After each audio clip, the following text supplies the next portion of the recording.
4 rükət zöhr namazıdır, elə deyil. Cümə günü zöhr bizim üzərimizdən götürülür, əvəzində cümə namazı qılırıq. 2 rükət olur. 2 dənə rükəti ki, əvvəl birinci, ikinci rükəti 2 xütbə əvəz edir.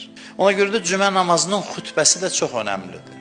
Bacardığınız qədər deyir. Düz indi adam var, beli ağrıyır, otura bilmir, söykənir, bunlar heç. Amma bacardığınız qədər üzü qibləyə ədəbdən oturun cümə xütbəsində və danışmayın.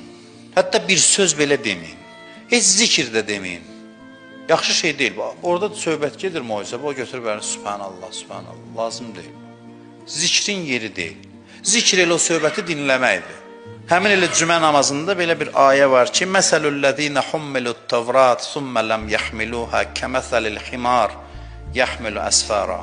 Deyir, Tövratı qəbul edib ona əməl eləməyənlərin misalı kitabla yüklənmiş, üzr istəyirəm, uzun qulaq kimidir. Əməlsiz alimdən danışır. Bunu ne üçün dedim bu ayəni? Deyir, kim cümə namazının xütbəsində danışsa, o da kitabla yüklənmiş uzun qulaq kimidir.